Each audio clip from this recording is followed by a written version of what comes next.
Unplanned, the movie, tearing it up in the theaters. The left wing continuing to come unglued against President Trump. The MSNBC, CNN cabal of lies is collapsing before our eyes. So much to talk about. I'm Randall Terry. This is Voice of Resistance.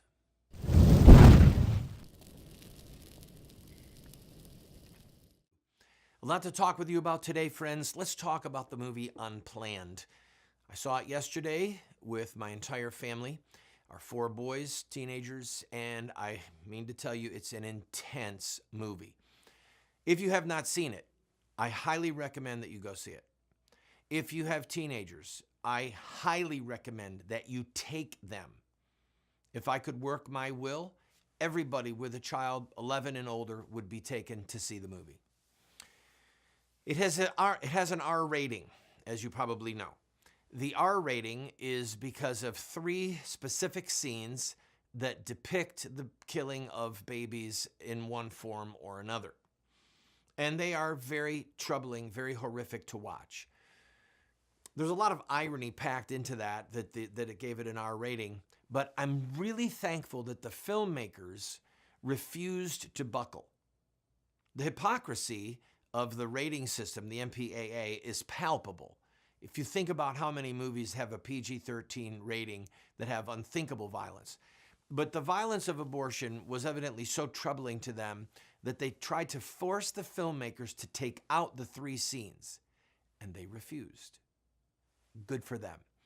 It's doing really well in the theaters. It is over $12 million right now. It opened 4th on its opening weekend with about $6 million, and it held that pace and brought in another $6 million. $12 million for an independent film is really high, friends. Don't kid yourself. Make no mistake about it. And begrudgingly, the New York Times referred to it yesterday in a story. Begrudgingly. So let's talk about a few different aspects of the movie for the sake of critique and for the sake of endorsement. First of all, thank God for Abby Johnson's conversion. I highly encourage you to go see it. It's a film depiction of her autobiography, Unplanned. And as such, I'm sure that there were portions of the film that were cobbled together, stories in the book that were brought together to make sense to a film watcher. But the filmmakers did a good job presenting her anguish, the ongoing conflict, presenting her deceit while she worked for Planned Parenthood, while she struggled through her conflict of conscience.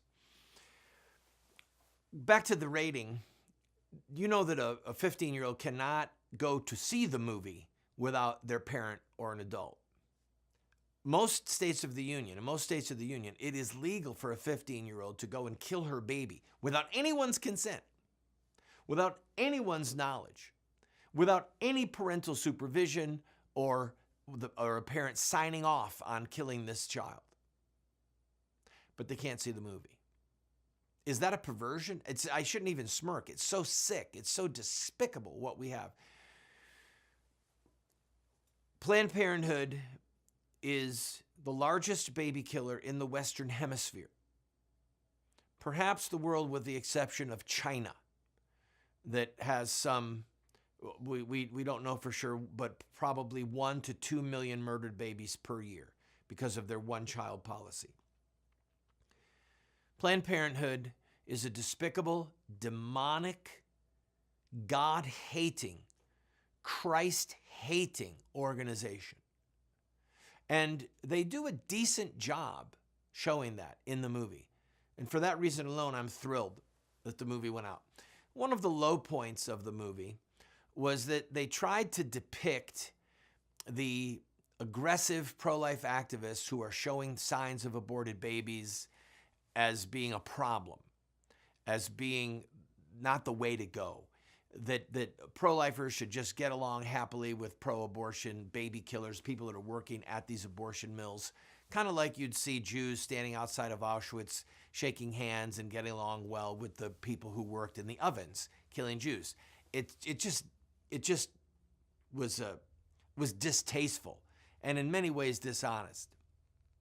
Now, I'm going to tell you that I I believe that the best way to save a baby, if you're standing in front of an abortion mill, the best way to save a baby is the way that works. I have personally saved 55 children that I know of by just standing in front of an abortion mill, pleading with the mothers for their lives. One of those babies I adopted and raised as my daughter. She is an adult now with children of her own. Okay, so I understand the power of being calm and gracious and tender with these women. But I also understand some women won't talk. I also understand that some women come around and they see the pictures of aborted babies out in front of abortion mills, and just the image of the child itself makes them go away. And I understand the power of yelling, screaming passionately. So if a woman will come to you and talk to you, you be kind to her. You're gracious. You're offering mercy and love. But if she's hard-hearted, I will yell at the top of my lungs, "Mommy, don't kill me. Mom, you're going to face God. You're going to have blood on your hands. Don't kill your baby." And some of them, those words and the anguish in the voice is what jars them when they're inside, and then they think, I can't go through with it. So the other part of the movie that was disturbing for me, but it wasn't the point of the movie, but nevertheless, is that if you followed the logic of what the film said to do in front of abortion mills, we would be in an unending defeat. You can't even call it a stalemate. In other words, the Underground Railroad was not a cure to slavery. The Underground Railroad was taking a handful of slaves, relatively speaking, to freedom in the northern states or to freedom in Canada. But it wasn't going to end slavery, ever. And standing in front of abortion mills, quietly holding signs, or holding hideous, ugly signs, screaming, neither of those things are going to end this Holocaust. So what the film did not have was any sense whatsoever that this could be defeated. And that is the ultimate goal of the pro-life movement, to restore the full protection of law to unborn babies and to make it a criminal act to kill an unborn child from conception until birth. If there was a pro-life catechism, the first question would be, what is the chief end of the pro-life movement? And the answer would be, the chief end of the pro-life movement is to make it a criminal act to kill a human being from conception until birth. Period. That's it. The abortionists, the mothers, they must be charged with a criminal act. That's the mission of the pro-life movement. And that was nowhere to be seen whatsoever in the film at any level. So that was disappointing. But nonetheless, it painted people who were outside not showing the signs as the heroes, but of course the movie itself showed child killing repeatedly, and as it should have. And they did a great service to the cause of the babies by showing what were clearly not real babies being murdered. They did the signs that they had that they showed were of children that had been killed. But I'm happy that the filmmakers held the line and refused to take out those scenes. It is a very troubling movie. It is a movie that should be seen. And if kids go to see the movie, kids now, 12, 13, 14, 15, both genders, it will save lives 5, 8 years from now. Because some of those kids are going to become sexually active, they're going to fornicate, and they're going to get pregnant, and then they're going to be tempted to kill their baby.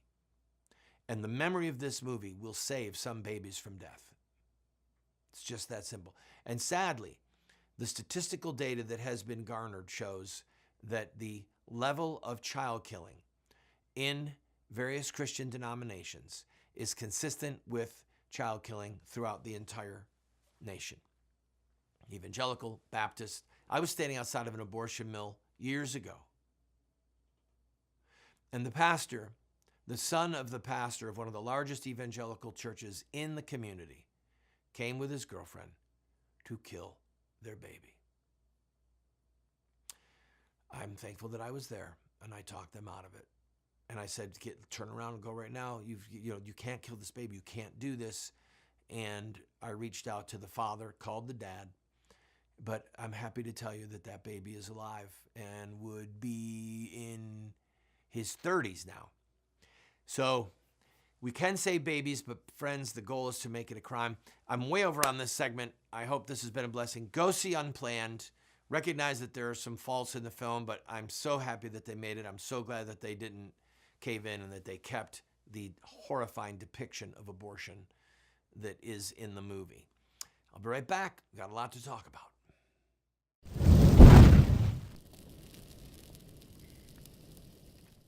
Introducing Roxy Guitar. If you're a guitar or bass player, whether you play acoustic or electric, check out Roxy Guitar. I've been playing for over 40 years and seen guitar stores all over America. I've never seen a store like Roxy Guitar.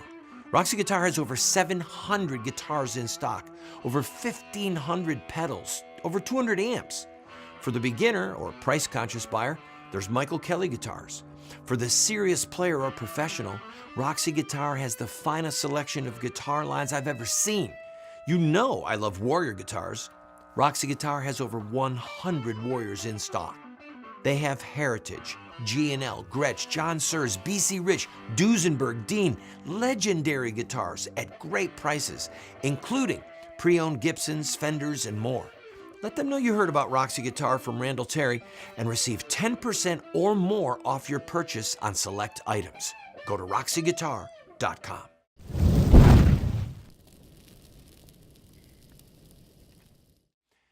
Attorney General Barr is going to release a redacted version of the Mueller Report soon. We will follow it as it comes out. But there's a level of dishonesty with the press and hyper dishonesty that has gotten to the point now where it's laughable. If Saturday Night Live had a shred of integrity, they would be mocking MSNBC and CNN and ABC and they'd be mocking them the way they mock Trump. But they don't have integrity. I digress. You know, in the movie Unplanned, the man who plays the doctor in the movie was an abortionist. He was a child killer. By his own admission, killed some 1,200 babies. And in the New York Times article, this is by way of illustrating how deceitful they are. They quoted an abortionist, a female abortionist, who said that the ultrasound image of how a fetus looks, a baby looks when it's being aborted and sucked out, that is not how it really looks. And they said, so-and-so, who is an OBGYN who plays the abortionist in the film, said disagreed. That's all they did.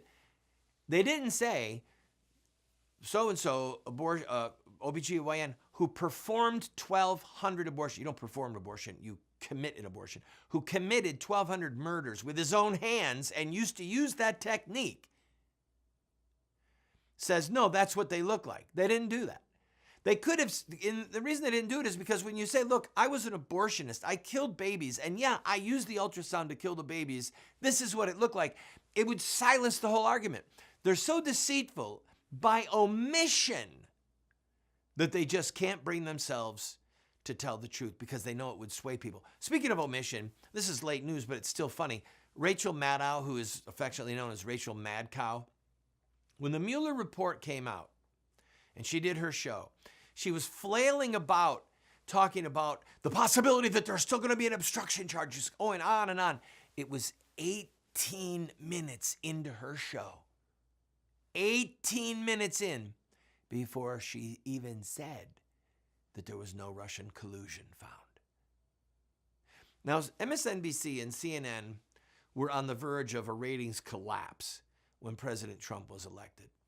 But the steady drumbeat of collusion, impeachment, they're going to be taken out of the White House in handcuffs. The president's children are going to be handcuffed. They're all going to go to prison. It could very well be that the president will be indicted the day after he leaves office and will spend his post-presidential years in prison.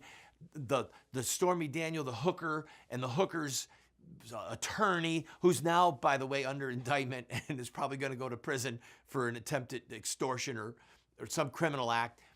They were saying he might run against the president. They're lunatics. The CNN, NBC, MSNBC cabal, they're lunatics. They're frothing, lying lunatics.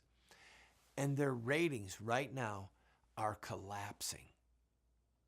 I was reading a headline the other night where Tucker Carlson, who they've tried to take out, who works for Fox, Tucker Carlson's rating were higher than all of MSNBC and all of CNN combined in their prime time. His ratings for 1 hour block were higher than all of MSNBC and CNN's prime time combined, because they're collapsing because their viewers have been fed a bunch of horse manure. It doesn't matter how much salt and pepper and hot sauce you put on horse manure, it's still horse manure. You can present it with garnish, and you can present it with caviar on the side with celery leaves. You can make it as ornate as you want. It's still horse manure. And finally, all the viewers of MSNBC and CNN were told the truth. No collusion. Zero. And they realized that they had been fed a line of bull for 2 years, and now they are fleeing MSNBC and CNN in droves. It couldn't happen to more wicked liars.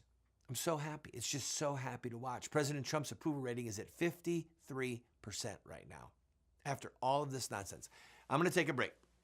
When we come back, some of things that you can do, what we're about to do, going to Iowa, and more. I promise you more. Don't go away.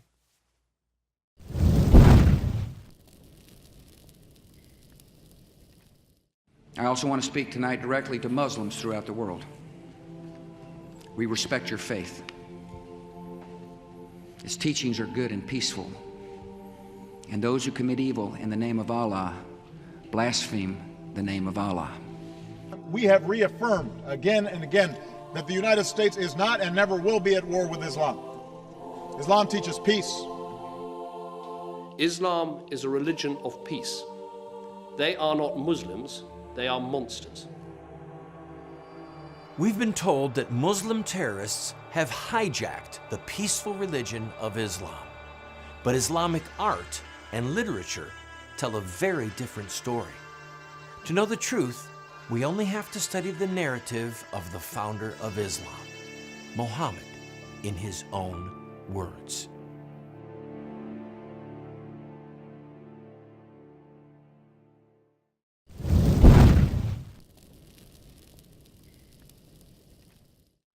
Next week, we will be broadcasting to you at least one of our shows from Iowa, because we are taking the motor coach, the Democrat weapon of war, the weapon of war against the Democrat baby killers. We're taking our motor coach to Iowa. Why Iowa? Obviously, because it's the first caucus, February 3rd of this year. Next year will be the first caucus. So the Democrat candidates are flooding the state, and we're going to go up there and we're going to greet them with our bus and with skits and with speakers where we preach to them when they're going into their meetings, to do everything we can to denounce them as the child killers that they are. I'm asking for your prayers. You can follow us at randallterry.com, and we will put up our schedule as soon as we know it. A lot of times these candidates don't make their schedules available until the last minute. And so we have to make our schedule based upon their schedule. They are the tail that wags this big dog bus, okay? So we need you to check in. If you're in Iowa, or if you want to join us at one of these events, go to our website and we'll post what's going on as it develops. Also, we need help financially. These trips cost a lot of money. This coach gets about 7 miles per gallon. We have to feed everyone on the bus. We have to put people up. We have to house them. It just is expensive. We have to pay for the staff. So we've put together 3 different packs that you can go to our website, or you can call the 800 number. One of them is the film pack, and that's our 3 most recent films, A Cold Day in Hell, Muhammad in His Own Words, and the 4 DVD 20-part series, What Would Muhammad Do, for a gift of only $50. And that includes shipping. If you just will make a donation to help what we're doing, we'll send you all of those as a thank you. Then there's the Insurrected Next pack, which is a 14-part series, 2 DVDs, and workbooks, 11 books, a teacher's manual and 10 student manuals that are beautifully done. This is to catechize people in pro-life activism and in social revolution, peaceful social revolution, political social revolution. That's for a gift of $60. And for a gift of $100, the Activist Pack, which is all of the books that I've written and the 3 movies that I mentioned before. We need help. And if you like the fact that we're on the front lines, I don't mind being on the front lines as a warrior for truth and a warrior for life. I don't mind being on the front lines to preach God's word, but we still need a supply line. We need a supply line. And there's a few of you watching that can give a $500 or $1,000 contribution. We need the help. It's just expensive to do this. So call the number that you see on your screen, 877-851-WORD, or go to our website and you can use a credit card there and make a contribution. Help us, please. Please help us. Don't go away. I'm going to talk to you about what you can do. And I don't mean give money, all right? Don't go away. MAGA. What?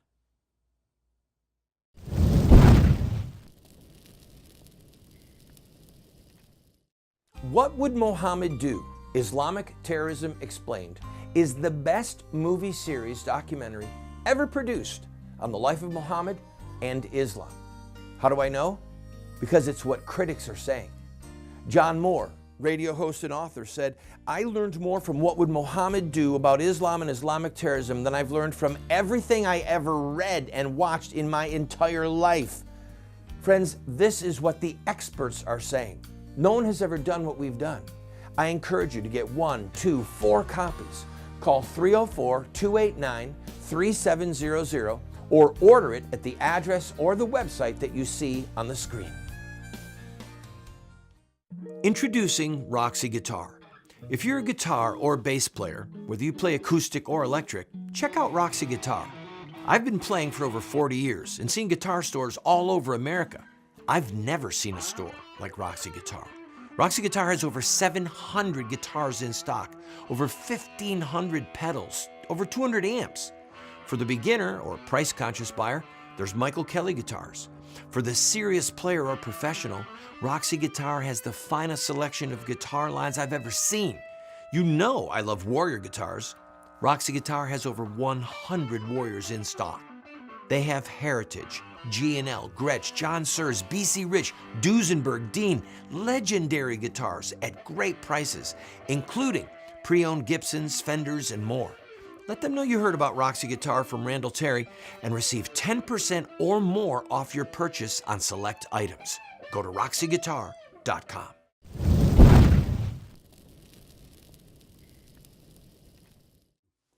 Righteous mockery, righteous belligerence and condemnation, or calm persuasion, or just the MAGA hat. These are things that you can do to help move the ball forward for the re-election of President Trump and the defeat of as many Democrats as possible and baby killers. By the way, if you have a pro-life Democrat in your community and you want to vote for him, go for it. There are some out there. There are a few left. Not many, but there are a few. So I don't mean to speak in solely partisan terms, but the fact of the matter is that the Democratic Party has embraced what is happening in New York with child killing, what's going to happen soon in New Mexico and in Vermont, just killing babies up to the day of birth for no reason except that the mother doesn't want this baby. This is demonic, okay? So what can you do? Mockery. It's a very effective tool. Elijah did it. The prophet Elijah mocked the prophets of Baal. Read it for yourself. 1 Kings chapter 18. He mocked the prophets of Baal on Mount Carmel.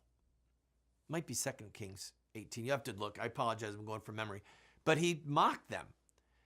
And these people deserve to be mocked. Or just prophetic, belligerent preaching like Jeremiah did or Ezekiel did or any number of the prophets in the Bible. And where would you do this preaching? Letters to the editor, blogs, in person. Get 6 or 8 of your friends, go in front of the office of your local baby-killing politician, hold signs saying, name Senator Smith is here, he's a baby killer, preach to people as they go by. Wear your MAGA hat. You might have noticed that the Make America Great hats have kind of slipped away except for at a Trump rally. The whole purpose of that fiasco with the Covington high school boys was to say that anyone who wears the MAGA hat is a racist. And it's a lie. It's a lie from hell. It's a lie. But they browbeat people so bad that a lot of good people who just wear the hat have put it in the drawer, except when they go to a Trump rally, because they don't want the controversy. Sometimes we need controversy.